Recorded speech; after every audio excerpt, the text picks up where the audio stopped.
welcome back to Ormsby Farm. My name is Casey. So on today's video, I am joining in a collaboration that I actually think I did do last year, Jam It Up June. And it's Jam It Up June 2023, and it's hosted by Tony from Kettle Kitchen and Pam from Bloo's Reliance. So today I am making a quick and easy plum jam. And our plum trees are doing cray-cray this year, like for real cray-cray. So I wanted to do a simple one when you only have a small amount of plums and you don't have the mass plums to do large, giant jam recipes. And this recipe is from my favorite book in the entire world, the Ball's Complete Book of Home Preserving. I will leave a link in the description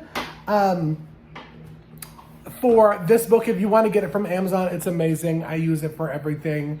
And also in the description, I'm going to leave the recipe along with the playlist. There are some amazing channels joining in on Jam It Up June. And everything will be down below. Also, Tony and Pam are doing an amazing giveaway, and it's going to be on July 2nd. And it's going to be on Tony's channel, and there's going to be some fun goodies, and there's going to be some door prizes and that kind of stuff using StreamYard links. So you won't want to miss this, but be sure you are watching all the different recipe videos, giving them a thumbs up, leaving them a comment, because it will be random comments that are picked that are the ones that win the prizes. So enough of me blah, blah, blahing, and let's get into the video.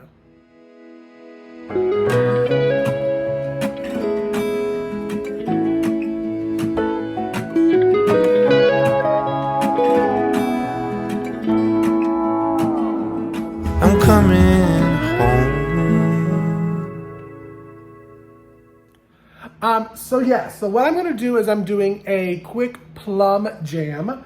I'm doing it with liquid pectin, and I'm processing it by steam bath. Now, steam bathing and water bath canning can only be done for high acid foods. So basically your salsas, your tomatoes, your jams, your jellies, so on and so forth. I want to say, before you do any recipe, make sure it's a certified recipe, and make sure you research and do your research on what needs to be done to can that item. There are some amazing canning tutorials. I have some. I will leave a playlist right up here on canning tutorials. Botulism is a real thing, y'all. So do it safe, do it healthy for your family, because you don't want to take all the time making this jam to mess it up in the canning process, and you can't even use it and you gotta throw it away.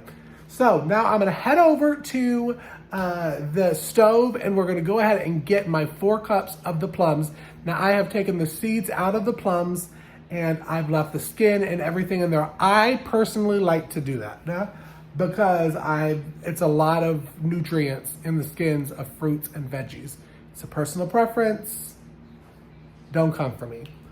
And what I'm gonna do is I'm gonna heat it up to a boil, and then I'm going to blend it with an immersion blender. But I'll show you all of that before we add the sugar and all that kind of stuff. So let's jump in. Alrighty, so as you see, I have my mixture now here in the pot. What I like to do when I harvest, especially fruits, until I have time to process them, is I freeze them. So this is the thawed plums without the seeds. You can see the pulp and the skin and the juice are all still in there. What I'm going to do is I'm going to bring it up to a boil. I'm going to immersion blend it before I add the sugars. This is a Chinese plum. The plum trees were on my property when I bought it 1.5 years ago, and they've never produced until this year. So I'm really super excited. This will be the first time that I've done this recipe. I've done tons of jam recipes, but this is the first time using the plums. I have tried them fresh off the tree, and they are so delicious and sweet. So let me get this going. I'm gonna turn it on high. I'm gonna get it to a rolling boil, and then I'm going to immersion blend it back to a consistency that I like for my jam, and then we'll be back to talk about what the next steps are. Alrighty, now that it's boiling, what I'm going to do is I'm going to first pulsate it down on a 1, and we're going to get it to the consistency that I want for my jam. But again, this is total personal preference.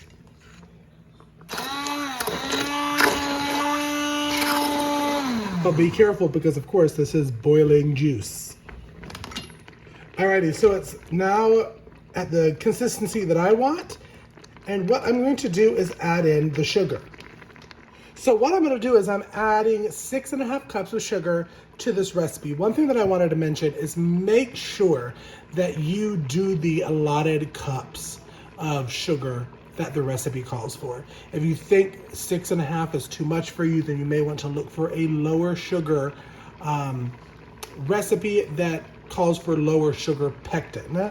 It's very important, whatever pectin that you are using, that you use the allotted amount of the sugar that's in the recipe so that the jam sets properly. So I'm gonna go add the 6.5 one and we're gonna mix it in till it dissolves and comes back to a rolling boil. All right, so I have my 6.5 cups of sugar. Now I'm just mixing it in. Being very careful again, this is hot syrup as of right now. We're gonna make sure that the sugar dissolves in the jam.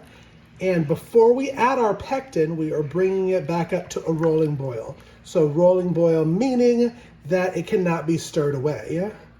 So now that I got it all mixed in, I'm gonna turn it back up.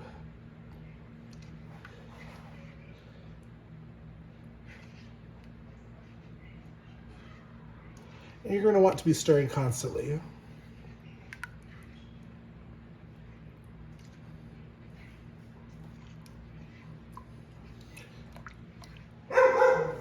Alrighty, not quite a rolling boil yet, but we are boiling. You're gonna see, and I'll show you on the video, what it looks like to not be able to stir it down. Because as you see, I'm constantly stirring, and it can be stirred down. And it's going to, on the rolling boil, it's gonna get high, high, high, high up. So you'll definitely be able to tell the difference. Alrighty, so as you see, we're at a boil. You see how I'm stirring it? And it is not being able to stir down. So what I'm going to do now, very quickly, is I'm going to pour in the liquid pectin. A whole package is what the recipe calls for. And again, I will leave the recipe in the description box below with this. And what we're going to do is we're going to stir this pectin in for 1 minute. So I'm going to set my timer for 1 minute and we are going to stir away.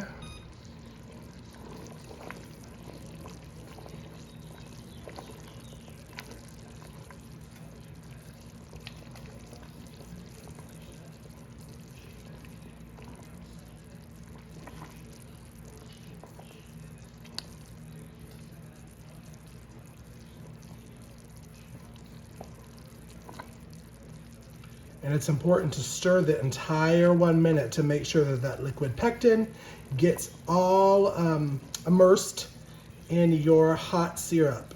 And try to keep your face away from the top of the pot because it's like a steam bath of like hotness. Ooh, it's hot. Woo, baby, it's hot.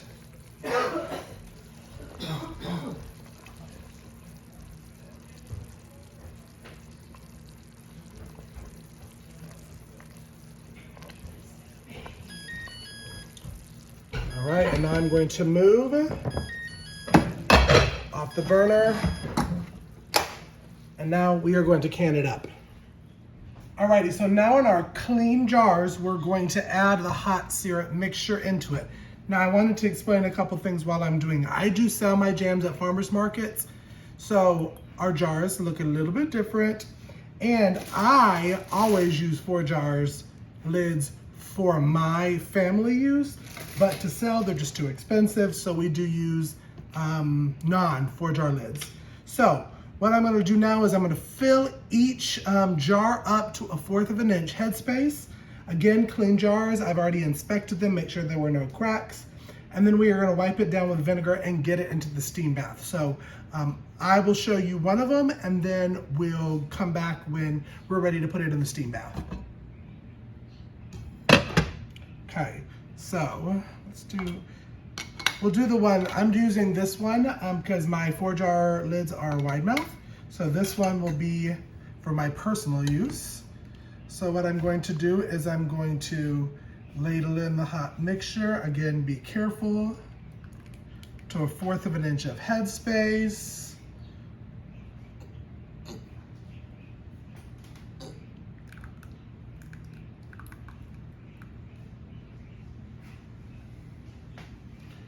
Go a little bit more. All right, I'm on.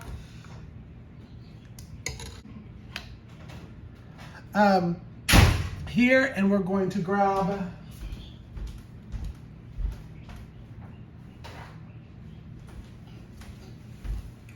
a clean towelette with our vinegar, and we're just going to wipe around the edges to make sure that there's nothing that could prohibit the seal. Again, there are tools that you can measure the headspace. I've done it for so long that I just kind of know. So you got your lid, and you need a ring, and you're gonna put it on finger tight, and careful again, because it is hot. And finger tight, not super tight, because you still want a little bit of give, but put it on there, and then we're gonna put it in there. So I will be back once all these are filled and we get them into the to my Instapot that I will steam bath the jellies. I also wanted to just give a shout out to my dear friend Alicia over at Country Mama Musing. She made me this canning mat, and if you could get really close to it, you could see how much I love it, because I use it all the time. There's all sticky stuff on it, but it can be washed. It's beautiful. I will leave a link to her Etsy store down below if you want to grab yourself one of these amazing crocheted canning mats. So I don't know what happened to my sound of these videos, but I'm going to pour that vinegar in my Instapot along with 2 quarts of water. That's going to give enough water for the steam bath to happen. Again, this is steam bathing. You are not pressure cooking. You are not pressure canning. Steam bath. So there I am pouring the 2 quarts in. I'm going to go ahead and place all of my jars in. My Instapot, I'm able to put 5 of my little jelly jars in at a time. You're going to want to close it, seal it, and vent it. So make sure that it is vented. You're going to press pressure cook. You're going to do to the allotted time. This recipe is 10 minutes, and press start. And that is the start of it. I don't even know if y'all can see the steam, y'all, but we're going to let the steam for a couple minutes. Want a steady stream of the steam, that was a tongue twister, coming out before you set your timer, because this timer will never start because you're venting it. So once you get a regular set of steam, steady, that's when you'll start your timer for the allotted time that recipe calls for, and this one it's 10 minutes. When your timer goes off, what you're going to want to do is go ahead and press cancel. Let it come down. This will drop a little bit. Again, it's not pressure cooking, but the pressure and the steam has built up inside of your Instapot. Give it a minute for it to come down, for the steam to stop before you pull out your jars. So I will show you when I do that.